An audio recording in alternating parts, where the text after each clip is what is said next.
Today's podcast is brought to you by Audible.com. Get a free audiobook download at audiblepodcast.com/Sorgatron Media. Over 75,000 titles to choose from for your iPod, iPhone, or MP3 player. This is the Iron Sheik. You listen to the Mayhem Show.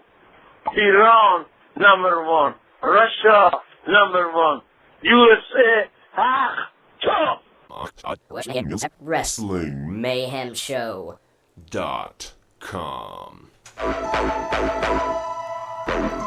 It's the best day of the week. Today is the day that you have chosen to listen to the Wrestling Mayhem Show. This is DJ Lunchbox, putting it the fuck down for you. Let's fucking do this. Monday night, you know it must be raw. Leaders being a whore and not wearing a bra. Seen his damn belt still spinning around his waist. I can ship at a rhymes on what comes out of his face. Tuesday night and it's EC Dub. Michael Q Knoxville join the club. If he's sick of the shit, scream out boo boo. This ain't EC Dub and we can tell that too. Wednesday night, ROH on DVD, the best wrestling on the planet to the nth degree. Joe Damon's Delirious, Daniel City, Kid McCarthy, Homicide, the Rottweilers, and Kenta Kobashi. Thursday night, TNA on Spike. Bruce spoken, so that means I'm puking blood tonight. Shut up and show me the damn X division and get SoCal balance in my line of vision. Friday night SmackDown, this is all life. Kicking back, watching wrestling every night. Kenny, Boogeyman, Helms, Hardy, Guerrero, London, Kendrick, and stealing the show. RWF Scion in the weekly features. You're a student, we are the teachers. Shout outs to Jimbo's crew and to the D's, putting it down for Vim with the greatest of ease. What's up, guys? It's Wrestling Mayhem Show 222. We're still here, and we got a very special interview for you guys tonight. But before we get to that, let's introduce the panel we have on the lines tonight. Of course, DJ Lunchbox and the WrestleFan. That's right, folks. There is no show like the Wrestling Mayhem Show. The Wrestling Mayhem Show is the place to go. We are interviewing little people tonight. We also have little people on the line. What is up, WrestleFan? It's not untrue. That's not true. Put your Wookiee away. I'm sorry, I have to leave that. Here. My Wookiee says hello. That's right, folks. We have a hell of a Wrestling Mayhem show for you. It is going to be absolutely fantastic. We have interviews, we have fan mail, and oh boy, do we have a Raw to talk about. It is going to be holy crap. Yeah. So bear with us, of course. DJ Lunchbox sounds like he's underwater a little bit. He's on a little. He's remote this week. That's true. Well, I am underwater. That's the thing. Lunchbox not a remote. No, I am. I live in an Arctic observatory. That's true. That's a well-known fact. Everybody knows it. Don't look it up. But I am visiting my folks this fine weekend, and they live in an underwater temple. So fortunately, I've been able to get Wi-Fi down here. I don't know how that's possible. But you remember the underwater temple from Legend of Zelda, from Link? Okay, or yeah. The Ocarina of Time? Okay. Which one had the water temple? Don't they all have a water temple? I think you're right. In the long Either run, way. there's a fish people, and that we go from there. Either way, my mother is a mermaid, and my father, Conga eel. So, it's true. It's entirely true. I'm not visiting, and that's why it sounds like I'm underwater. Because I am. Fantastic. And, of course, tonight's guest is Puppet the Psycho Dwarf from the current Spike series that just started last week, Half Pint Brawlers. I got a chance to watch this this week, and thankfully I put all those episodes over on SpikeTV.com. So if you haven't caught it yet, go ahead and check it out. And I guess it's Wednesdays at 11 o'clock. I'll get that time. But we'll be talking to him in a little bit here. It's got wrestling midgets. What more do you want? It's got wrestling midgets in a bar. There's a guy gets his head split open the first episode. It's pretty fantastic. That is truly the height of wrestling urban art. Keep in mind, this is hardcore midget wrestling. That's the best kind. What other kind is there? Staple guns, tables. I mean, they're pretty serious. So we'll be getting that in a little bit. But before we get to that, let's roll right through to these fan mails. Lunchbox, did you want to get to the one that you were waiting to read? Yes, I will do that, sir. All right, go for it, man. Oh, that's right, ladies and gentlemen. It is the return of the wolf. And the title is Wolf's Thoughts on Failure. If I may, a side note, there's some great art on this Yeah, email. I just saw that. I'll just hold this up because I don't have the screen set up. Look at that. There's like a nice header there and everything right there. So I can. There's a picture below that might not be There's a template. friendly. Oh well, we've had worse on this show. But anyways, oh, there it is. Oh, hey, there it is. You didn't see that before, did you? I thought that was the reason you wanted to read it. Oh my.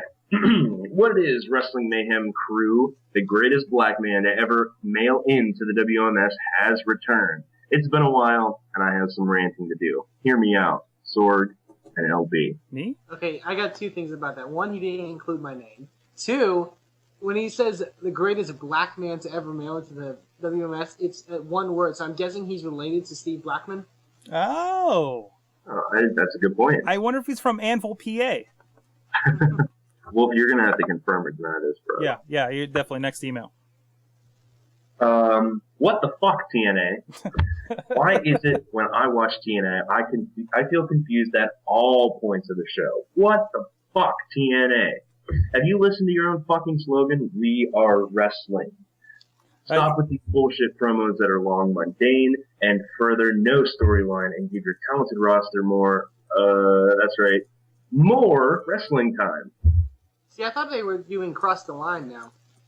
Yeah, they haven't. I don't think they're even doing that. They haven't done We Are Wrestling for a good long time. So I think TNA, please watch us. Their slogan now is, hey, look, it's Hulk Hogan. You guys remember Hulk Hogan? Yeah. Remember that guy? Yeah, he completely doesn't need a cripple cart. Why is Hulk Hogan and Abyss in every TNA commercial? What the fuck, TNA? If you're looking to gain more rating, then why don't you promote the fact that Jeff Hardy, which we will fucking get to him in a minute. That's me, Lunchbox, saying that, not in the email. I got fucking Jeff Hardy problems. RVD and Mr. Anderson are on your show. Granted, I hate Coke Hardy, but come on. The drug whore is one of the most popular stars in wrestling. Why isn't he in the commercial? Why isn't the Rob Van Doobie or Mr. Asshole? When I watch your show, TNA, I enjoy the Sting heel turn and the Jay Lethal, but what the fuck, TNA? Why are the wrestlers on Social Security getting more TV time than the actual TNA originals? Turn AJ fucking face. Promote Morgan to main event. Bring back LAX. Continue to push Lethal. Bring back the Motor City Machine Guns. Feed the winner of Sting versus RVD to Samoa Joe. TNA, I watch your product because I want you guys to succeed. If you want success, you need to be the opposite of WWE. That is how WCW prospered in their early days. Do not follow the fate of the later days of WCW where they copied the shit out of WWE and died. Slight subject change here. Excuse me. What the fuck, WWE? Raw will and always will be the B show of the WWE. Not because Cena is on it, or the fact that the wrestling is not a priority, or its goofy-ass celebrity host. What the fuck, WWE? Why does it take you fucking forever to promote a mid-carder who deserves it? So far, Kofi is justly pushed and withered away on Raw. MVP was kind of pushed and forgotten. Christian was stuck in purgatory, but Sheamus got a speedy push. That pasty bastard with the voice of Scrooge McDuck gets pushed to the moon? What the fuck, Raw? You guys push a new star every 6 or 7 years. Not everyone not in the main event circle on Raw. Don't expect to go any higher, especially since the game is coming back, and I'm a big Triple H mark. But that N-word doesn't need any more title reigns. And I'm not censoring, that's literally what it says in the email. I'm glad he respected that, because that's... He means ninja. Thank you. He means ninja. I enjoy SmackDown. They cater to my wrestling fix like a drug dealer, but all of the stars SmackDown is pushing at the same time. Why isn't MVP included? What the fuck, WWE?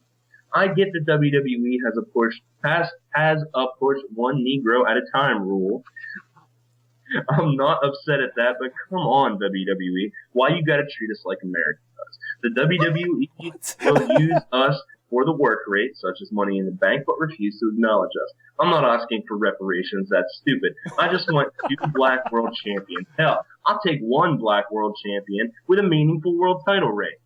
Peace to Mean Mad Mike Sorgatron, The Dawn, and a pimp named Lunchbox. Jesus Christ. Wow. Amazing. Amazing.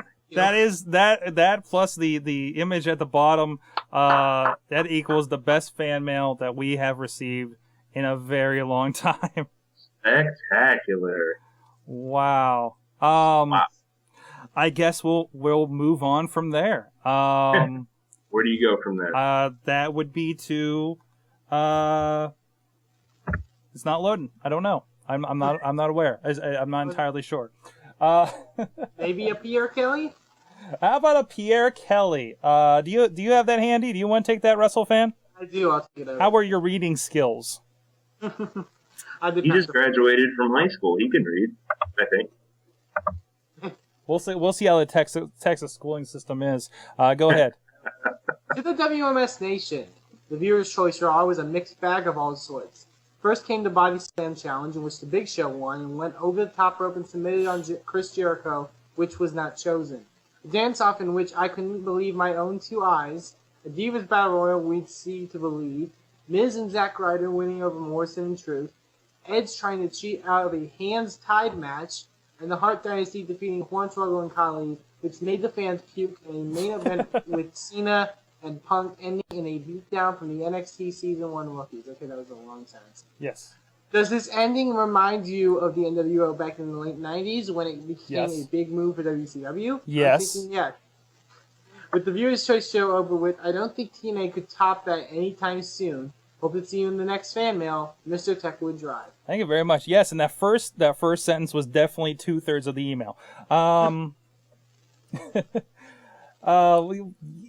Yeah, I enjoyed the viewer's choice. I thought they were really obvious what they were trying to push for, people voting for.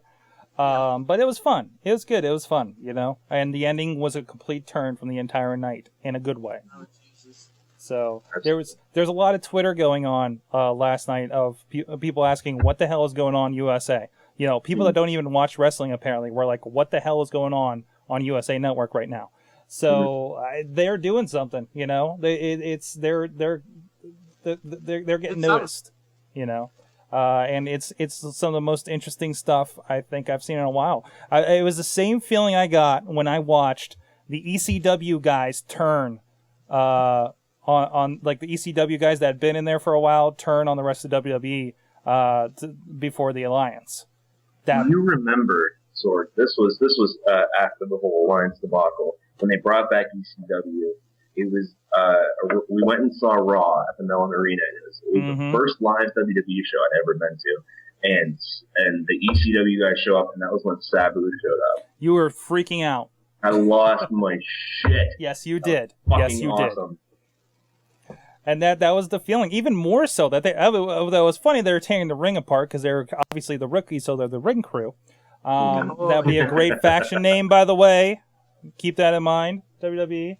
So, Yeah, all I right. think every indie fan that watched WWE last night pretty much shit themselves. Oh yeah. When Daniel Bryan spit on John Cena and kicked him in the face. But we'll get into a bit of that. Actually, I am going to hold off on Mad Mike's email until after our interview because we're running low on time. I know we did get a voicemail. Wait, there is another email. There's one email that we got ages ago. What? There's another email. Okay. Wait. Oh yeah, I see it from Mitch Adams. Yeah. Mitch Adams. Yes, you are correct. Well, okay, let's do this real quick. We'll hold off Mad Mike's longer email for. We'll insert that into the roundtable later in the show. And don't let me forget it. Mitch Adams. I'll go ahead and do that real quick. Hi, this is my first time sending a question in, and I just wanted to know what are your thoughts on Undertaker being written off, quote, SmackDown and being supposedly left in a vegetative state. Plus, who do you think was the attacker? Thanks. Sent from my iPhone. Mitch Adams. Me personally, I think it's I think it's an interesting way to write him off, at least. I mean, they could have just said, "Oh, Yeah. he's out with an injury, blah blah blah. We're gonna replace him," and that would have been dull. But at least they're doing something. Maybe this might be even a good push for Kane. Get him back into. He's sort of been kind of I don't want to say a tweener as of recent years, but he hasn't been the same Kane that we've seen before. Yeah, he's used wherever. He's a lot of times used to kind of enhance newer guys, it seems, than anything. Yeah. But hopefully, this will do something to really push him. Mm-hmm. I agree. Kane is always better when he has a purpose. If he's got a task, if he's driven, if there's somebody he's trying to torture, like Shane McMahon or Kurt Angle or whoever, if he has a goal, Kane is the shit. And as long as the goal is destruction, he knows how to play it really well. Exactly. And him questioning people I thought was great last night. Now, as far as who would we think did it, I think after last night you have to bring up the NXT guys. That would be amazing. We don't know any motives. Love if it was them. But obviously he's being written off because he's injured. But what a great setup for these guys if that is how they did this. Broken orbital bone. I can't wait till tonight with a new season of NXT. To see what happens. Are they carrying this over? How does Are they going to try to recruit the guys from season 2? How does Caval / Low-Key not kill the beautiful facsimiles? I just want him to get through and have a match with Bryan Danielson and fucking tear down the house. I want to see it. That's all I want in the world. Now, I had to explain this to wife of the show who's here. Now, what were your thoughts when I explained that those were the two, that Lay Cool was the pro for Low-Key / Caval? Well, for starters, I just picture them doing wacky antics and Low-Key just looking at him like... And that was my thought. I was like, wait a minute, Low-Key is doing NXT? Somebody's going to die. Mm-hmm. That was my first thought entirely. They showed him in comparison, like at the end they did everybody in the ring that was going to be for the next NXT. And I was just like, are you kidding me? Really? Seriously? He's so small, but he looks like he just pour through people. Then Sorg told me who his quote-unquote handlers were going to be, and I just about died laughing. Fantastic. All right, real quick here, we do have some words from Big Freaky. Thank you, WrestleFan, for taking a listen to these. They came in late, and of course I got other productions. So here's Big Freaky. Here's some thoughts on NXT. World Order. I love it.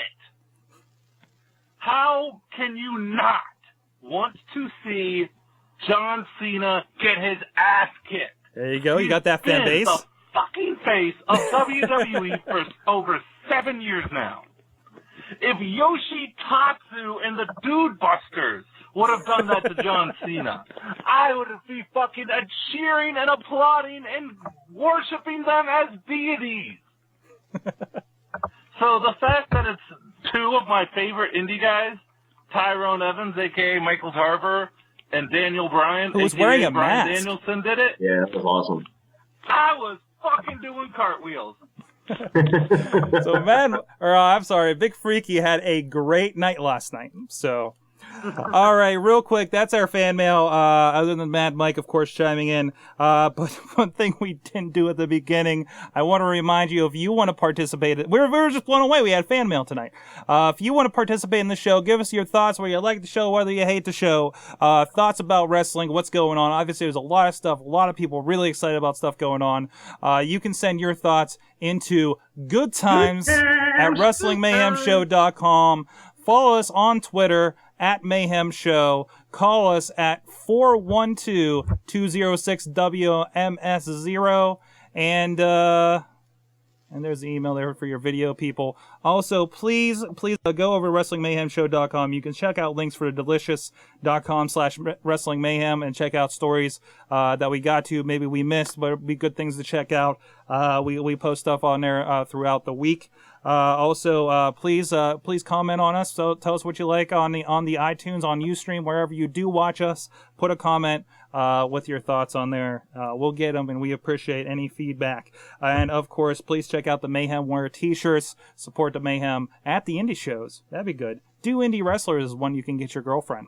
And of course, check out A lot of people are buying up. I'm really happy with the feedback. We just got another round of feedback for people buying the iPhone app, WMS Gold right there. Easy access to all the interviews, wallpapers from the show. Right there's the Bobbies and Joe Dabrowski from last week. And there's extras. There's extras in there. We try to do a little bit extra while we're setting up and everything. And we capture that. And you see us in our purest, rawest form. Apparently the Wi-Fi's bad. Everybody turn their Wi-Fi off. So right there's Mad Mike and Russell Fan. Wi-Fi gives you cancer. Didn't you hear? What's that? Wi-Fi gives you cancer. Wi-Fi gives you cancer? I tell you what, if anything's going to give you cancer in the cell phone industry, it's that new iPhone with the antenna around. The thing is an antenna for every band imaginable. We are going to find out the cancer answer right there. But if you want to check out more about the iPhone talk, go over to awesomecast.com and check that show out. But that's not this right now. It is a great show. I did happen to catch it There this you week. go. There you go. We had a lot of fun. It lives up to its name. There you go. And now let's chime in with our interview. All right, guys, what's up? It's Sorga. We are here with our guest for this evening from the Spike TV show Half Pint Brawlers is Puppet. How you going, man? All right, man. How you guys all doing? We're doing good. We're doing good. Talking a lot of wrestling, having a lot of fun. Very excited to have somebody that's on Spike TV right now join us on the show. You're our first midget that we've talked to on the show, too. You know what? Fuck midget. I mean, we are who we are. That's right. And you don't have to call us out that way. That's cool, but I mean, I realize I do my own thing and I do my thing. Mm-hmm. But you don't got to call me out that way, brother. Oh, I'm sorry, man. I'm sorry. Well, anyways, I wanted to get into it. Half Pint Brawlers. So how did you guys get involved with the show and Spike TV? Basically, we've been touring for 15 years. Mm-hmm. I've had this company running for a very long time. I met a guy from the Lumberjack crew that did a show of ours probably 5 years ago, I'm going to say. And he became a big shot in the Lumberjack crew, and then we started a pilot. We did one thing another. Spike TV picked us up, and here we are. Awesome. So the first episode was out. Have you gotten any reaction from it? Yeah, we got a lot of reaction out of it. We got 836,000 people viewed it. We got a 0.7 for our first view on a show. We're the most controversial show in the world, and that's why you're calling me, bro. Awesome. Yeah, definitely, man. We love the show. Why are you asking me that question then? I just wanted to see what it's been like. All right, man. So how did you decide to get in? Ask me a better question, bro. All right. The Lunchbox, do you have anything better for him? For our guest? Well, let's get into your wrestling background a little bit. Let's get into it. How did you get started in the business? I started the business. I was with. You know what? I wanted to be an actor, guys. I wanted to be an actor way back in the 90s. I got started with Benny the Jet Stunt Team, which is a very popular stunt team in L.A. in movies. Then, long story short, I got with Mancow's Morning Madhouse in Chicago. And then all of a sudden, the Wrestling Federation wanted to do it. And one of the biggest wrestling federations in Chicago invited me over and over and over. And I finally took the invite. And now I'm here. Basically, long story short, I go where I want to go. Things happen. Here I am at Spike TV.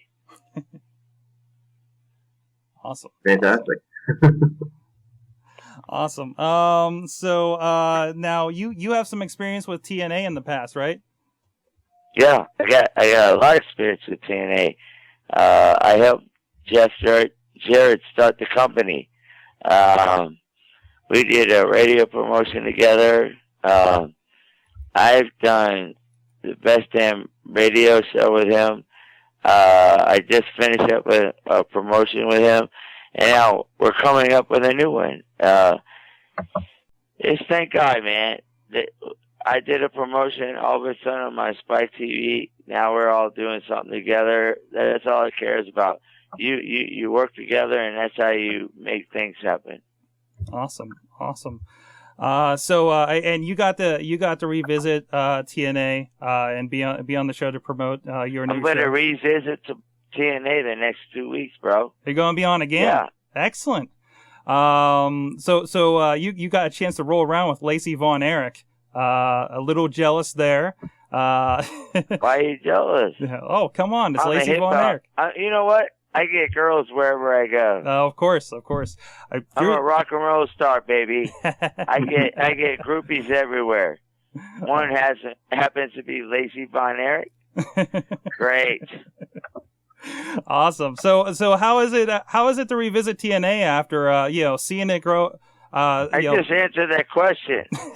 It was great. I got to make out with Lacey Von Erich. Awesome. Next question. LB, you got something? Dude, you're an asshole. You gotta step up on these questions. Oh, all right. So, what do you like about the life about being a wrestler? What? What do you like about the life of a wrestler? I mean, you've been doing it forever. What do I like being a wrestler? I'm a rock and roll star. I travel the country. Everybody told me that I couldn't do anything. I could not do what I'm doing, and we're doing it. You know what? We're the hardcore midget wrestlers. Everybody said they were going to go back to the Lord Littlebrook days. My Lord Littlebrook's sons are a little kid and beautiful Bobby Dean. We wanted to evolve this into something we did. So, what I look back on greatness. I look back at us, looking at us to what we want to do, and we're doing it. That's awesome, man. That's really cool. Sound like you have a real passion for the business. No, I have a big passion for the business. I mean, I've been around 15 years, bro. Mm-hmm. Everybody thinks I didn't do anything. Yeah. This business has been underground for 15 years before we got hit, and Spike TV picked us up. Now we're in the main round. Excellent. You know what? I love that Spike TV did it, but I'm going to be doing the same thing that we've always been doing. Awesome. So, of course, looking forward at Half Pint Brawlers. You have a show that you did at a prison in front of those guys. Aside from, if there's anything you can talk about, is there anything that had been a pretty wild experience? Was there anything that happened there that we're probably not going to see on TV you can talk about? Yeah, anything and everything. Make sure you just check out our show, because it's the most unexpected show ever happening. Mm-hmm. We're a background of hardcore midget wrestling. Yeah, we're in a prison. Yeah, we are in Bourbon Street. But you know what? There's a lot of other things happening in the background that you would never even imagine. Mm-hmm. I book amazing things, and you just got to watch the show to believe it. Awesome. I have to ask, after watching that first episode, of course, I believe it was Kato that had a pretty severe injury. Is he doing all right? He's fine now. He's beautiful. He's ready, and he's wrestling. Awesome. So, all right. Well, Puppet, thank you very much for joining us. We're enjoying the show. Remember, Half Pint Brawlers. Half Pint Brawlers. We'll definitely be talking Wednesday about night. All right, man. Spike TV. All right. Thanks a lot, man. So there you go, Puppet with Half Pint Brawlers. We will definitely be covering that here on the Wrestling Mayhem show. I don't fucking know. It's fucking mayhem, my friends. Mayhem. That's right. Rolling is what we're all about. We're throwing shapes at front and center. We're coming at you like a beam, like a ray, like a crazy northern bullet, like a fucking praying mantis who slowly taps way around and steals your soul. Ooh, that's what we do. That's how we are. There you go. There you go. That was Puppet. We don't know, man. I don't know what kind of night we caught him on, but that was really interesting. Thank you, Puppet, for taking the time to join us there here on the Wrestling Mayhem Show. Go check them out, halfpipebrawlers.com, to check out their information and everything. Yeah, there you go. And there's a little bit something extra for gold there for you guys to check out too if you have the iPhone app. A little bit of background there. But in the meantime, let's go to our first musical break. Our only musical break, because we switched things up a little bit this week, if you haven't been able to tell by now. LB, tell me what the hell I'm going to listen to and soothe my soul to after. We're soothing our soul on the I don't know what Mayhem happened. Show? I need something. I need to go cry. What's going on, LB? Well, nothing soothes the soul, Sorgatron, like a little electro nonsense, and that is exactly what I got for you guys this week. The name of the song is Magic Man by a group called The Aliens, and the name of the album is Luna, so you can imagine these motherfuckers are out there. Beats and boots and wonderment here on the Wrestling Mayhem Show, so I want you to enjoy The Aliens, Magic Man. Yeah.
Mikey and Bob from the 96.1 Kiss Morning Freak Show. Yes. Wrestling Mayhem Show is awesome. Love it. Still real to me, damn it. Put hair on your balls. You know, whatever. Hair on your balls. All right. Wrestling Mayhem Show. Ladies and gentlemen, introducing the one, the only. It's the men of the Wrestling Mayhem Show at WrestlingMayhemShow.com. Ladies and gentlemen, we are back. Wrestling Mayhem Show 222. The most unbelievable episode I think we've ever done in a long time. Oh, man. I think this is every Mayhem-y in the bunch right now tonight. Puppet the Angry Psycho Dwarf. I'm just going to add adjectives because I think they all apply at this point. Halfpintbrawlers.com and Spike TV. Whenever the hell it's on. It doesn't matter because it's online. Just watch it online. Fuck the terrestrial TV. That's personal. But anyways, oh my god. As I work on my thank you letter to Half Pint Brawlers for being on the show, I want to introduce you to our sponsor in Audible. We like Audible. We listen to Audible. We should have found out a Puppet listened to Audible. But you can get a free audiobook, audiblepodcast.com/Sorgatron Media.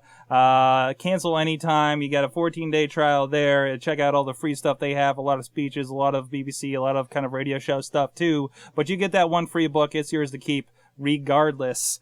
Now we like to talk about what we're listening to because we listen to audiobooks, all kinds of audiobooks. I talked a little bit on the Awesome Cast about a couple that I picked up, trying to catch up with my own queue. But DJ Lunchbox, I think you've been listening to some stuff lately, and I'm curious what you're into these days. I have. I just picked up a handful of audiobooks, and I'm going to share one of those with you now. It's an absolutely fantastic audiobook if you're a nerd like myself. It's called The Science of Superheroes. I like comics, and I like science, and basically what it does is it explains the contradictions, how superheroes could work or could not work. It's absolutely fantastic. Written by Lois H. Gresh, Gresh, and Robert Weinberg. Absolutely fantastic book. Introduction by Dean Koontz. The Science of Superheroes. It's a very long book. I'd say around 7 hours or so. Great for driving, great for listening to while you're playing video games. Very informative as well. I've learned a whole hell of a lot about the cosmos, science in general, and they're accurate 100%. Not only in their scientific theory, but they also go into the history of comic books and each different character. And it's not like it's not a book that's DC or Marvel specific. They talk about both without prejudice. It's absolutely fantastic. Science of Superheroes. Go and check it out. Audible.com/Sorgatron Media. Go and pick it up for your free pick, and you're getting more than your money's worth. Excellent. Thank you very much. Check that out. Audiblepodcast.com/Sorgatron Media. So and to help support the show, check it out. It's a pretty cool service. So now we.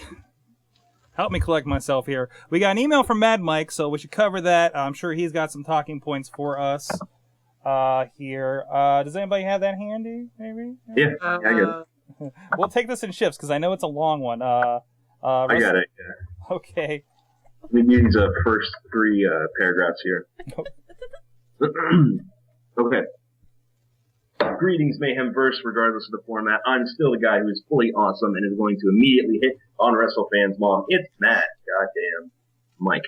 I know I am depriving you fellow Mayhemers by not seeing my glorious, gorgeous face this week, but after this past week in wrestling, I still have to give you my thoughts and opinions.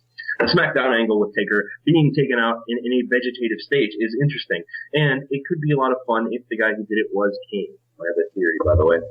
Now I know what you're thinking. Kane is interrogating everyone. How could he have done it?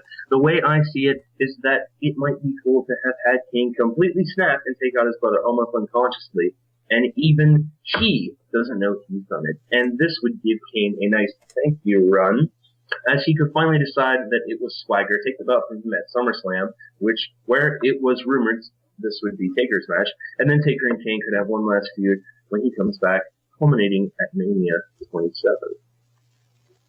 I completely agree. It would be awesome if Kane did snap, and only if they do it properly. Kane snaps, puts the mask back on. This is puts the mask back on and attacks the Undertaker, and he has a split personality thing. I think that would be awesome. They could redesign his mask to be split down the middle. Ooh, great. That'd be a nice little refresher for him. He needs a little something there to get back into it. Because I mean, like we were talking about, he's been basically kind of making people look stronger. Like he's just kind of been kind of a bad usage, but a tool, so to speak, for other wrestlers. So yeah, interesting. I'd like to see them do something actually intriguing with him. So where are we at? Here? A wild speculation. Let me get this. Also, wild speculation time. I think it would add a lot to Drew McIntyre's character if he actually forged all these letters from Vince McMahon to keep Hardy off of SmackDown TV. Now, wouldn't Vince be aware of something though? I mean, maybe. I don't know. He's a busy man. That'd be weird. Wow. I think Mac is a busy man. I think there's some Twitters coming in that I've been made aware of. WrestleFan thing. Puppet the Dwarf is a mean little guy. Brian Chappelle thinks that this might be a possible feud for Sorgfest, although I don't think we've ever had a Sorgfest. If so, I'm in. So apparently the Twitter is all over this one. So, wow. Anyways, moving on. Now time to talk a bit of TNA. Did you know their supposed biggest show of the year is this weekend? Me neither. Actually, their biggest show is Bound for Glory, and then I think Lockdown has become their other big show. So I think this has kind of become a tweener that is not as important as it used to be. Well, this is the thing that I just realized today. Is where is Slammiversary going to be at? I believe it's in Orlando. It's not gonna. That's what I was thinking, because they haven't really announced. But I don't think Slammiversary, for the most part, has been anywhere else but Orlando. No, they've been in other places. I mean, for a while. Last year's Slammiversary was like in Detroit, I think. So, but it's just another show right now. It's weird, As I said, the first one without a King of the Mountain. It's which is good, but it's just another show as far as anybody's concerned. They can say they've been around for 8 years now, Yeah. So, moving on. Oh, he had to look it up. I never thought I'd actually say this, but I actually missed the King of the Mountain match. Figures. Ordinarily, around this time, they have no main eventers for that match, but this time, Sting, RVD, AJ, Hardy, and Anderson would have been fun to put in a match. Instead, we get RVD versus Olympic Gimpy Sting. Not looking forward to it at all. Also, this Rosie Lotta Love character. Wow, WrestleLicious is better gimmicks than this, and I'm absolutely serious. Plus, her first match in TNA already doesn't know if they want her to face or heel, so they add her to the haste column. Now, WrestleFan, you had some commentary about Rosie Lotta Love, and to which, when you said something earlier, I responded, "Big money hustlers." Look it up. You'll know what I'm talking about. But what was your thoughts on this? You see, this is the thing about Rosie Lotta Love that you have to think about. Explain her look for those that don't watch TNA. Oh my god. She is basically what I think they're doing is they're using her gimmick now in TNA as a comedy act, which they could do so much more with her because they could, I can just imagine. Just think of this in your mind right now. It's the TNA, what is it called? The writers. They're sitting down together and they say, one of them goes up and said, "Hey, we got this new chick, Rosie. We can make her the new, Awesome Kong, since we've already left her. She can be the big powerhouse." And then Ben Truesdale stands up and is like, "Yeah, I want her to be a burlesque dancer. Yeah, let's do that. And let's make her, show her ass. And then, let's make Taz and Mike Tenay make fun of her entire match. Yeah, let's do that." And yeah, it's, there's okay. Not to say we have to like stick up for the weight women in wrestling or anything like that, but it's not the fact that she's overweight. No, it's the fact of the gimmick they put her in. Listen, I'm looking at pictures right now, and I would nail it like a carpenter. So. Hey, you're the one with the awesome Kong fetish. She is second. She is second in my affections, of course, to the glorious Miss Awesome Kong. Actually, she's third in my affections because one cannot forget the amazing and wonderful SoCal Val. I'm just saying. I probably All I'm saying is, wouldn't throw her out. Why did they have to put her with this gimmick? They could make her, because this was not her gimmick. Yeah, no, she was like more of a blue jean biker chick kind of thing. Biker sort of chick. Yeah. Why didn't they do that? Like, seriously. Well, somebody finds it entertaining. Maybe she's supposed to be a beautiful people kind of anti-beautiful people. Antithesis. Yes, that's the word I was trying to pronounce. Thank you. But you used it incorrectly. Did I? Yeah. Antithesis means height. Oh. Not height. Never mind. I think. Anyways. You could be right. Quick notes on Raw. Back to the email, of course. Apart from the ending, Ted calling IRS Uncle Irwin had me giggle. Rampage looks really good in a WWE ring. Miz and Zack Ryder could be a fun makeshift tag team. Hornswoggle and Kali would not be one. Kozlov, although they're good riding buddies between the shows. Kozlov has now turned into Lance Storm Drago. Kane and Sheamus and Punk and Cena had 2 really awesome matches, in my opinion. And finally, the talk of the whole week is NXT. First off, a few thoughts about Season 2. Caval and Lay Cool will make for amazing television. Bank on that. We'll find out here in a couple hours. I don't get why people are so up in arms about the name changes to Joe Henning and Wyndham Rotunda. They don't want to be saddled with the legacy of their names, although we bring up the legacy when they were being introduced. I forgot who brought up that they were... Hennig. Yeah, Hennig. Well, I don't know what his name is now. Well, I think in both of their video introductions, they were said, Hennig, Rotunda, they were both categorized, I thought, as legacy stars. Yeah. Yeah, they straight up say who their daddies were. Yeah. Yeah. But what I'm hoping from Raw, not from Raw, from NXT tonight, is that we have the guys from NXT Season 1 trying to recruit the guys from Season 2. That could be interesting. Faction or whatever it's going to be. And it might kind of deconstruct the format of the show, like what it's supposed to be about. But then it is kind of becoming its own standalone thing at this point, So, back to the email. Besides, Wyndham Rotunda is a stupid fucking name. There you go. And now on to the end of Raw. Wow, simply in a shock at the thing. And the black armbands with the yellow N. Danielson choking out Justin Roberts with his tie. Wade Barrett leading the charge. Danielson screaming vehemently at Cena. Tarver actually finally knocking someone out. Otunga punching out the ref. Gabriel not blowing the final spot, even though you can tell his adrenaline was pumping like nothing else. Everything about it was simply masterful with rookies to TV of this nature, People need to remember that even though WWE's product may be stagnant a lot of time, they can still pull something like this that blows everyone away every now and again. And honestly, I hope that Barrett takes Orton's place in the Fatal 4-Way, because right now all he needs is one killed promo explaining why probably killer promo, explaining why the Next Generation, which is what they should call the stable, did what they did, and he is a made fucking man. Sorry for the length, guys. The WrestleFan's mom takes it long. White Alchemist ending transmission. Okay. Thank you for reading that fast, Sword. It was long. I was just trying to get through it so we can get to everything else. Since we talked at length, go ahead, WrestleFan. I was going to say, because Mad Mike brought up calling them the Next Generation. That would be the good name, unless they also want to change names, not just for Ring of Honor talent, but also for Ring of Honor stables. Mm-hmm. Since, Generation Next, just call it Next Generation. Just calling him Daniel Bryan doesn't mean he's not Bryan Danielson. Mm-hmm. He's a switcheroo!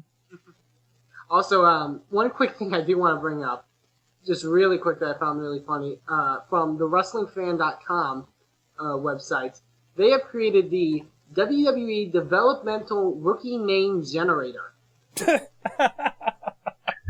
Put the link in the chat. Yes, please. basically, you click on it and it randomizes a name for your NXT rookie. You know, with you have such popular names now as Skip Sheffield and what's the other guys? The one that's with Mark Henry this season. It's some weird combination of letters, but basically, okay. You click the button and it comes up with your personal NXT name. For example, my NXT rookie name is Roland Bumblefeck. What? Roland Bumblefeck. Where's this link at? I posted in the chat room. It's from thewrestlingfan.com. This is William Pollock. Oh man. Say hello to Jacob Lovesauce. Oh yeah. Name your rookie. Asher Covington. I think I lost on this one. And that's how the night goes. Jacob Lovesauce. Oh, Wolf got Sparky Spread Sauce. Our rookies can have a feud. There you go. There you go. Awesome. But since we were talking at length, so this NXT. Well, first for viewer's choice, I always like the watcher interactivity. I enjoy the Cyber Sunday. I enjoy the Taboo Tuesday. I think it's pretty cool they still brought the concept back for what we got last night. Although I'm really getting tired of the 3-hour Raws. And it feels like WWE is giving up and is just saying, let's do gimmicks. Because what we're doing isn't working. Until the end. Where we got what we got. And yes, it feels like the NWO. You know why it was so great? I've been doing a lot of thinking about this. It was awesome because where are you going? Why are you standing? I went back and you're just like halfway across the room. for the first time on Raw, something happened that we so totally didn't see coming. Nobody saw it coming. Not the diehard fans, not the smarts, not the internet fans. Nobody saw that coming, and that's why everybody loved it. By the way, Hot Wheels is Sizzle Soft Groin. That's appropriate. That's fine. That's appropriate. Vince Strange. That's a porn name, WWE, not a wrestler name. Nope. I don't know, but I also thought that I don't know personally, but I thought the camera work added a little bit to the scene for the whole whatever. No announcer kind of impact shots kind of thing, or was it just that it was so different because the set that we're used to was dismantled the way it was? Yeah, just got real. I mean, you don't see what's under that apron ever. I've never seen what it looks like behind a WWE apron, even when they're changing the mats and everything, because there's another layer and everything. I mean, this is complete like pull away the curtain kind of situation here that they did. They should have had Hornswoggle like tear-assing in fear from out underneath that ring. I mean, Jesus Christ, he'd be like half shaved and wearing a robe. Yeah, exactly. What's going on? This isn't supposed to be happening. But I mean, like I said, it was to the point where there was like DJ Goofy White Kid on Twitter was asking what was going on USA. I gave a quick fill in. I realized he didn't know what the hell NXT was, and it was just like it's gotten their attention. This feels like back in the day when Attitude Era was big, when WCW was doing their thing, where this felt real. It grasped everybody's attention because it was not the norm. It's not Cena's in there. He has a confrontation with whoever. I think I tweeted several times. I wanted somebody to get on the mic and say, "We're taking over," but there's nothing. There's no explanation. This is what Sting's angle should be. When he attacks people like that. I think the reason, what they're going to explain on TV, I think the motive for them attacking them is mainly due to the fact that a lot of the rookies, I think mainly guys like Daniel Bryan, Darren Young, Skip Sheffield, their motive was the fact that they were pretty much misused by their rookies, by their pros, I should say. Because, Darren Young, CM Punk had no interest. He was kind of just beating the crap out of him. Same with guys like William Regal. Who else? Daniel Bryan, obviously. Michael Tarver. Who, by the way, Sword, you mentioned earlier Michael Tarver wearing that mask when he was beating the crap out of everyone. Kind of reminded me almost of D'Angelo De Niro's mask in TNA. Yeah. Yeah. I wonder. I don't know. Big Freaky, maybe he can answer. I don't know if that's part of like what his gimmick was when he was up around Cleveland for Firestorm or AIW. Homicide too wears a mask like that sometimes. Yeah. I think it's like isn't it like a gang thing or something or I don't know. I'm not. Yeah. Big presumption there, but still. Sorg's not good on street cred. No, I'm not making any cultural recommendations tonight. That's for sure anymore. Anyways, but and I loved how Bryan Danielson had like a complex, yelling at Cena, saying, "You think you're better than me? You think you're better than me?" That was like, and it got picked up on the mics really well. It was fantastic. All the indie fans pooped themselves. Oh yeah. Oh well, all of them were. You heard Big Freaky earlier tonight. He pooped. I think he pooped a little. Maybe a lot. More than a little. Maybe that's why we only got 2 voicemails from him this week. I just find it so hilarious because I was watching on YouTube. They had it posted. I don't know if it's still up there. One of Bryan Danielson's speech during his last match in Ring of Honor. I know Mad Mike and Doc Remedy and Missy were at that show. Mm-hmm. How one of the fans yelled out that he wants Cena to get his effing head kicked in.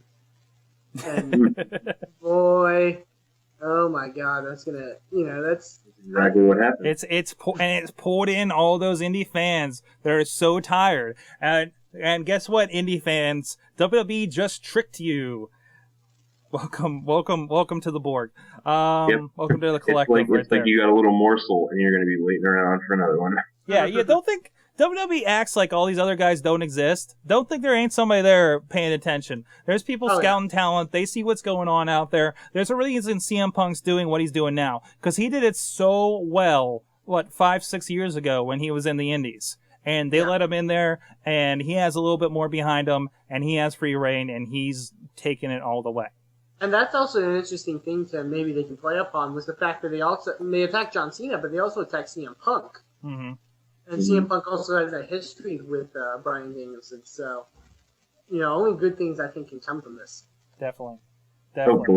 Hopefully, you guys. I hate to be Debbie Downer here, but remember what happens when WWE when something happens in WWE that we get optimistic about. Mm-hmm. Yeah. All right, I want to go in through the news. Let's get a little bit through the delicious. Looks like LB, you posted some stuff here.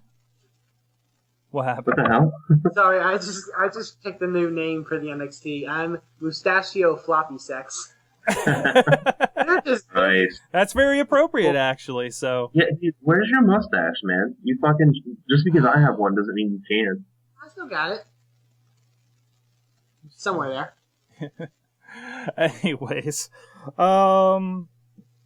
so okay, you got your video of last night. You put up there. Rampage Jackson comments on his WWE Raw appearance. Yes, he put a bunch of tweets. Hold on, let me bring this up. Let me bring up the full one because I don't know if I copied all of them. Sure. I was like a kid today. I have not been happy this past week, but meeting my childhood heroes and making new friends was all I needed. I'm back. Next tweet. Everybody was cool. They are a bunch of big kids like me doing what they love. Big Show was so funny. He showed me the choke slam. I want in. Haters will hate. That's all they will ever be. I'm going to give them most stuff to hate on. We all will stay in business. I'm loving my real fans. Mo. John Cena was cool, but Ted is the man. I want to do a movie with him. Vince was cool. Brett is my new homeboy. Piper is so down to earth. And finally, the king is laid back. Me and Gene was pimp. Everybody was damn cool. I would like to go back as Rampage and do the power bomb, then howl. New York next. Awesome. And it was interesting. I guess there was a big embargo on mentioning UFC during the show with the writers and everything. Mm-hmm. They were calling him Rampage, but that was it. That was as close as they got. But that's his name. It's like The Rock. Like you don't have Dwayne Johnson out there and not call him The Rock when he's promoting a movie. You know, that's his brand. So, but I enjoyed it. It was really kind of weird. It was a nice little. It was pretty cool how all the legends came in, and then it turned into Roddy Piper thinking it's 1984 again. That was amazing. The fucking pimp hat coming out. I'm sorry. It was goofy as hell. People are gonna be like, "This is stupid. This is stupid. Why do they think they're the A-Team?" It was hilarious. It was fun. It was fun, especially for people that watched the A-Team when it was on the first time. And unfortunately, if they're going PG, so the kids are watching, I think they lost all of the. Well, WrestleFan, how did you take that? Because I don't. Actually, you would be a perfect example. I would be. Oh, because whatever. Because you weren't. I can take it. I can take sex and other things of that nature. But I mean, I don't know. Maybe I'm talking about the A-Team. Do you know what the fuck the A-Team is? I was 16. You think I know what the fuck the A-Team is? I mean, what was I, like 3 when it came out? Whatever, Google it, man. I mean, you have the fucking internet, WrestleFan. You have no excuse for not knowing anything. No excuse for not knowing. I'm yelling at my brain is still spongy. Watch that grammar. There you go. You can learn all kinds of shit. Using a wishbone. That's right, Riz. You fucking know wishbone. I don't know wishbone. You need to. You fucking need to. You need to learn your ass some wishbone. Fucking dressing up like Sherlock Holmes and Robin Hood and shit. And he has an owner that's got a hot chick for a friend and a black kid. Yeah. Wishbone. You just put words together. Dude, I'm serious. Fuck you, Ref. I'm gonna you wait till you come to Pittsburgh, alright? You are gonna get horrible things done to your skull, young man. Horrible things done. I know where to go, alright? This is my town. I know where to take your skull for horrible things to happen to it, alright? Oh boy. Next item. Next item. Go ahead, LB. Jeff Hardy gets let off again. Fuck Jeff Hardy. Fuck him. Jeff Hardy. Fuck him. Now this is what pisses me off. This is coming off of Delicious. At the June 3rd hearing, the following September 09 raid of Hardy's home were dropped. Felony drug trafficking, 2 felony charges of possession of a Schedule 3 controlled substance. No, Mom, it's okay. I've got some juice boxes and some Oreos. It's alright. Yeah. Okay. Are you recovering okay? Yeah. All full of drugs? Yeah. Good. You can't have my drugs, only the juice boxes and the Alright.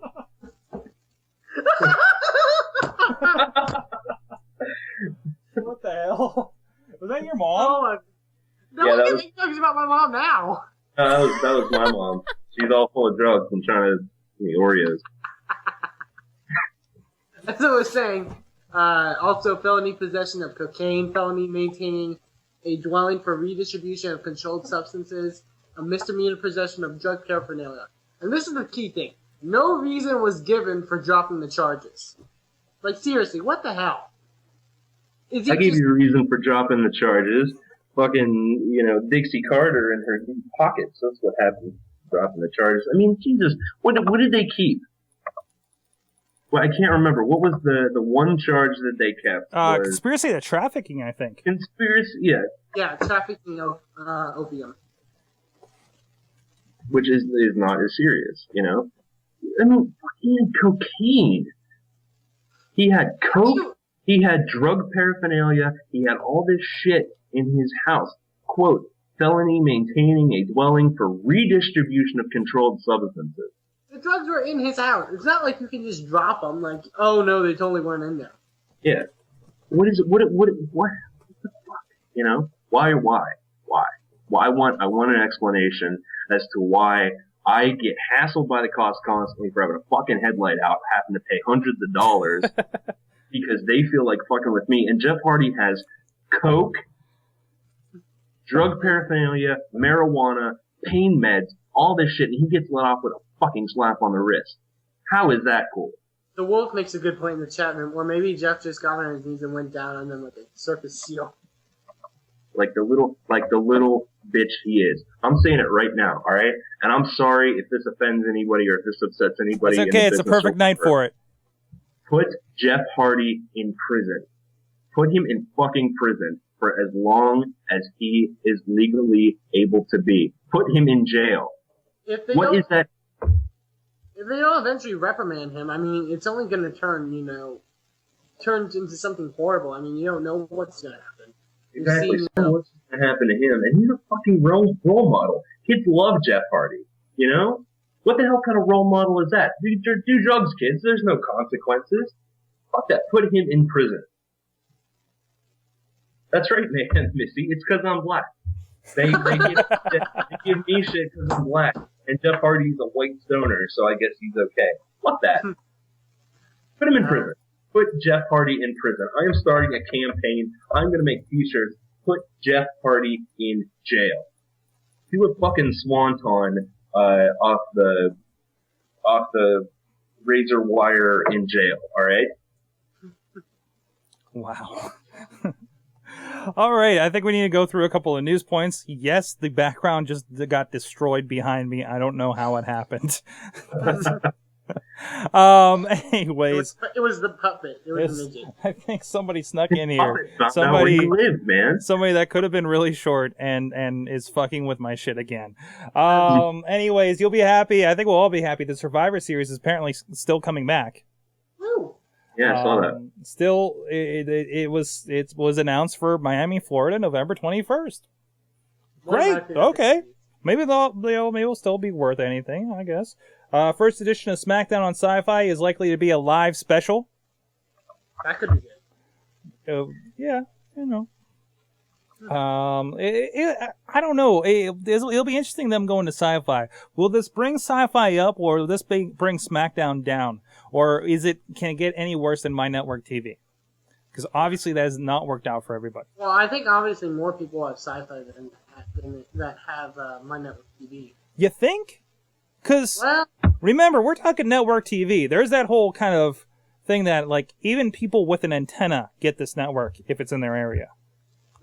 Versus not everybody gets Sci-Fi in their package, depending on who they have. That's true. So, Major League, this charges. Randy Orton's film gets another name change. Apparently it was called Big Red, then Big Ginger.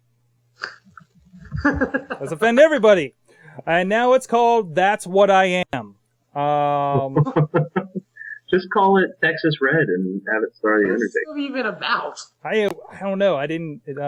Big Ginger name for. What's it about Randy Orton, RKO, and Ginger? Oh, this is a nice comment from ProWrestling.net. Perhaps they're saving the Big Ginger name for a Sheamus project. Insert rim shot here. Okay. So there you go. Charges. Ric Flair labels a TNL wrestler as a future world champion. That would be Desmond Wolfe. No big surprise there. Actually, a really good interview with Ric Flair over the Sun.uk, the WrestleCast. You can just look up WrestleCast on iTunes. Really good, about half-hour talk. I have been really into these, like, the Brits interviewing wrestlers. Because they are they're like the Canadians, but with a better accent. There's that one there was one there. The Women of Wrestling podcast has a pretty in-depth interview with Awesome Kong in the last few weeks. LB, you should check that out. It's really weird to finally figure out what the Awesome Kong's personality is. She's a sugar face. Yeah. It's available on a DVD, I believe. Either way, LB, I think she's the girl for you. Completely agree. Sweet, sweet, Awesome Kong. My darling, sweet Kong. Did you hear about her Japanese gimmick? No, but I've seen pictures. Where she came out in like it was she was like a bubblegum girl or something. Yeah, you need to find some of those tapes. Lunchbox wants her to be his bubblegum girl. Oh yeah. Oh boy. Rob Zombie is set to host the June 28th edition of Raw in Philadelphia, PA. Yeah. See, that's the only thing. I mean, that's awesome. Obviously, it's awesome. But like you said before, Sorg, how is this show PG? Well, I mean, Rob Zombie can go and be PG on TV. Come on. I mean, but I wonder what he's promoting, you know. Speaking of PG, thank you, WrestleFan, for reminding me.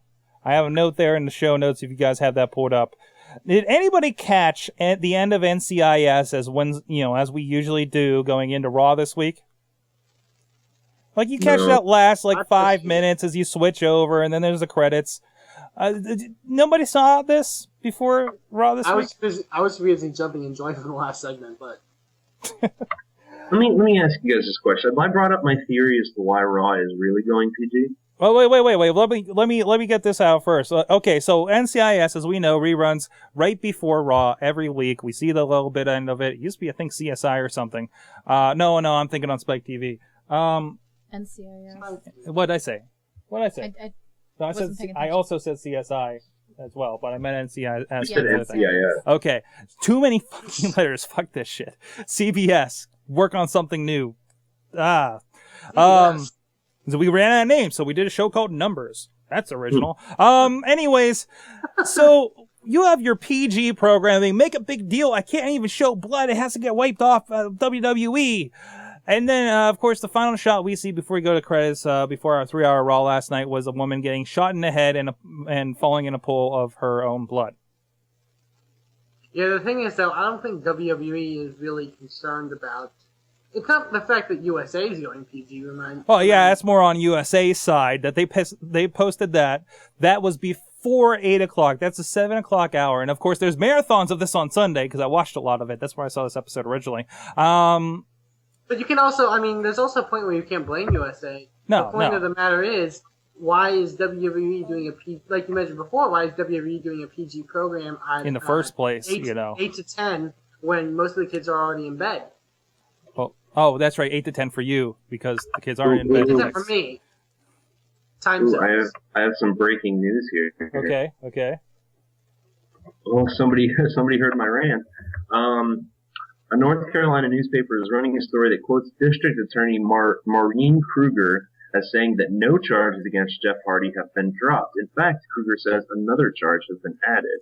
A report yesterday said that 3 of the 4 charges against Jeff had been dropped as of the June 3rd hearing. The story today says the case was not heard in court on that date and was carried over until July due to the court being busy. Mm-hmm. The court calendar confirms the story of the charges being dropped, but that could be due to a clerical error. Fascinating. Huh. That is interesting. Very interesting. Wow. Okay. We'll have to keep an eye out for that. Jeff Hardy's future is still in doubt, but still open for bookings. That's right. Breaking news, folks. You hear it here first on the Wrestling Mayhem Show. There you go. Did you? Did you got one of you guys have another angle on that? What we were just talking about with Raw and PG? Yeah. I have a theory that the only reason that Raw is trying to be PG right now, because they know that whether they're PG or whether they're a lot more hardcore, they know they're going to make money either way. The kids are always going to be fans. The kids were fans all the way through the Attitude Era, and they're fans now. So were a lot of the adults. I think the reason that WWE is making this PG push, no blood, let's be good to our talent, everything like that, is because Linda McMahon is running for office. Well, they're yeah, I think to, that's... give themselves a squeaky clean image while Linda's running for office. Mm-hmm. And if she gets in, or even if she doesn't, if she gives up her political aspirations, I would not be surprised to see blood and all of that return to WWE. Maybe even make up for lost time at that point. Mm-hmm. So, yeah, I agree. All right. Well, real quick, I want to wrap things up here appropriately. There is a pay-per-view. We talked about briefly. Let's talk about what's happening at the pay-per-view. Now, maybe you guys have seen many great matches. Now, I had a comment earlier. I finished watching TNA from last week, the last couple of days. Wrapped it up here at lunch after I was watching Half Pipe Brawlers. TNA, it's been entertaining. If I had nothing better to do on a Tuesday or Thursday, and I'd sit down and have a beer and watch TNA because, it's entertaining. It's solid wrestling. It is an alternative to WWE because they are not the PG product. I will be honest, they have been putting on more wrestling, which is good. Yeah, there's matches and there's wrestling angles, at least in the classic sense. Even if there are like more modern subjects, like whatever the hell they're doing with Orlando Jordan, but it's still at least interesting. We're talking about and the shake weight. It was just like, bleh. I love he comes out with the shake weight. The shake, the shake weight. It's like, oh, that's so suggestive. That's so suggestive. And then he talks about didn't Taz call him a pink missile at some point? Pink missile. Wow. This is around pink type. Wow, because he's like, I can't understand how they had the report when Orlando joined Break debuted about how they love the fact that he's the first openly bisexual pro wrestler. But when TNA is putting on shit like that, how, that's his gimmick, that he's openly bi and he's doing crap like that, what does that say to I'm saying that this bisexual people in general? This is like how we say every successful wrestling gimmick is. This is how he is, turned up a few notches. Apparently, he's pretty promiscuous in real life, and we've heard the stories before. We reported them here on the show in past years, and there he is. It all makes sense. Come on. Jesus. I mean, he's definitely not gay faking this, Billy and Chuck. Although half of that comment will probably be suspect. Billy Gunn's in question. Yeah. But yeah. He was Q-tip, so. But anyways, the pay-per-view. What is going on there? We have, of course, Sting and Rob Van Dam. I'm interested to see if Sting's actually...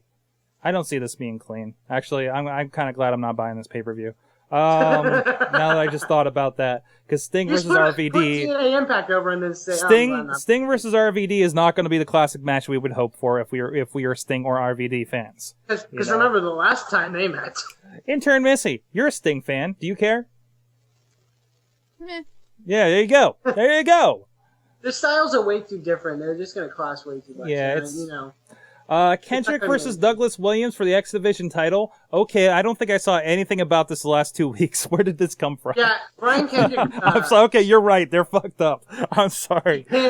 He pinned Douglas Williams like the week before Sacrifice because Kazarian came to ring. Yeah. And Douglas Williams wanted to grab the title because he was worried he was going to steal it because Cass was still champion at the time. Okay. And then Kendrick rolls him up. So apparently, due to that, Kendrick gets the title shot with 4 weeks of no build to this match. There you go. Hey, it still could be a good match, or it's just a throwaway. No, it's going to be a great match. So, tag team match: the Band versus Matt Morgan and whoever else, Venom, the Lizard, whoever.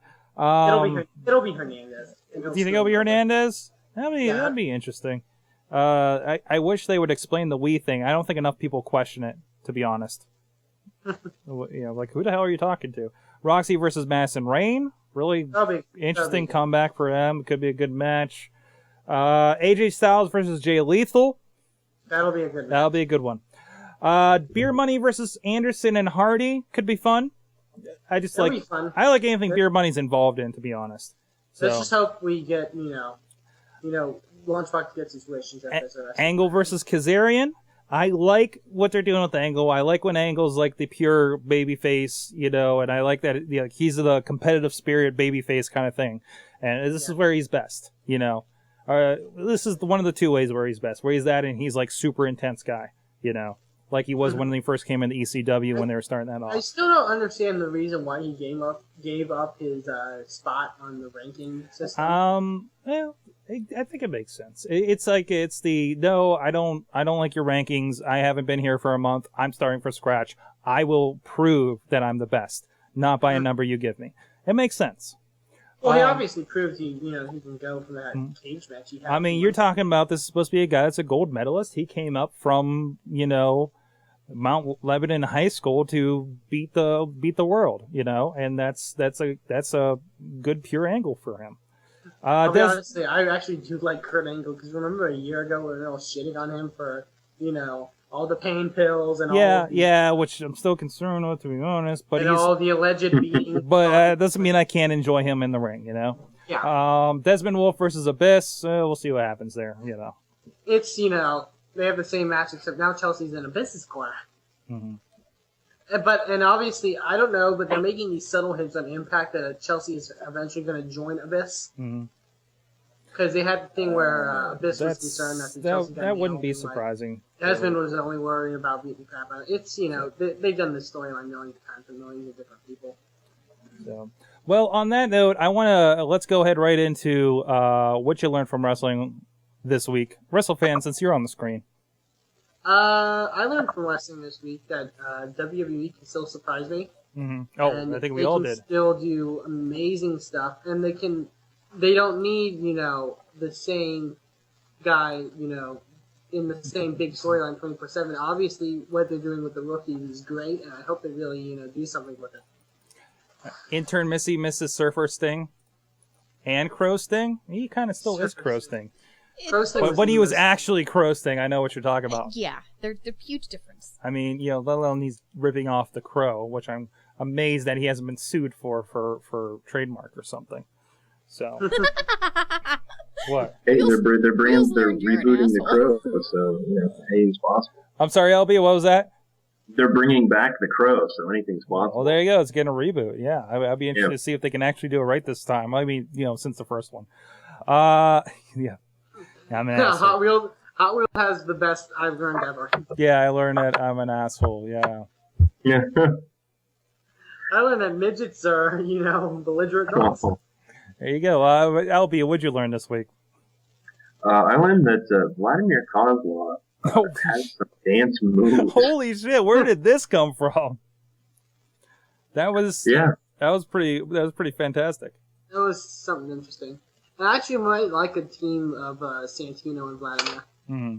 I think it's coming. It's going to be a comedy team. It'll be fun. Maybe we'll throw Goldust in there for good measure. If you remember correctly, Santino, before he was Santino, was wildly popular in OVW. OVW, that's the thing. As he is a Russian character. He was a Russian, like, intense shoot fighter type character, wasn't he?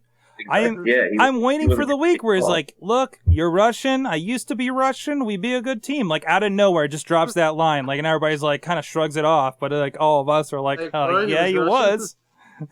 Yeah. So or he just switches up his accent suddenly. And yeah. Sorg, what did you learn from wrestling this I've week? learned so many life lessons tonight. I can tell you that. Oh, my God. Well, I learned...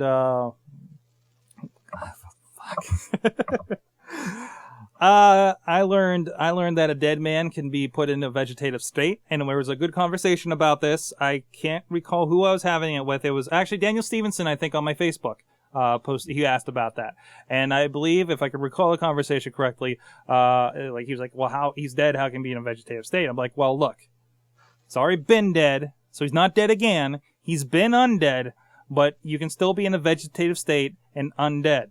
So you're an undead, dead, vegetative deal. He's the Undertaker. He can do whatever he wants. There you go. Yeah. He's just taking a really heavy nap. Yeah. They just, you know, Undertaker. they think he's dead because everybody's like, well, he doesn't have a pulse anyway, so I'm just gonna presume. So, holy shit. Well, anyways, guys, thank you for joining us on the Wrestling Mayhem Show. You asked me what I learned this week. I got your thing from there. That's not what I learned. Okay, this week. what did you learn? I learned that I'm actually interested in watching NXT to see Loki kill somebody. Hopefully, 2 women, apparently. I learned Sorg is an asshole to midgets. Oh. Please Google this guy and see where I'm coming from. Just Google this guy, see where my research came from, and it'll make sense. I swear, it's not an unwarranted introduction. And I was excited for having a midget on the show. Who was it? Come on. Let's be honest, you guys. Let's get...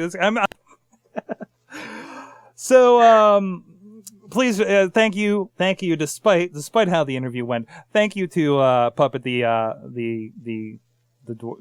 Psycho Dwarf from Half Pint Brawlers. What?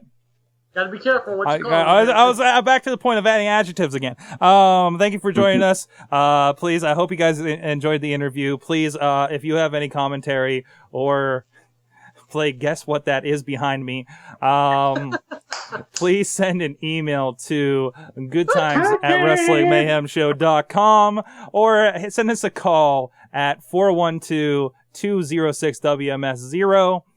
And, of course, check out everything at WrestlingMayhemShow.com, at Mayhem Show on Twitter. We have a lot of conversation, a lot of comments during the show. If you can't join us live, you can see what the little preview of the show. Thanks to intern Missy keeping you guys updated.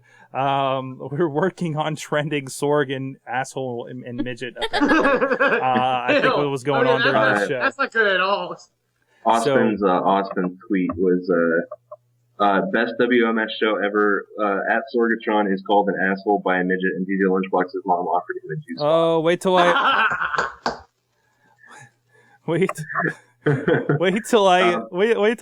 I get home and join the family and I have to explain myself.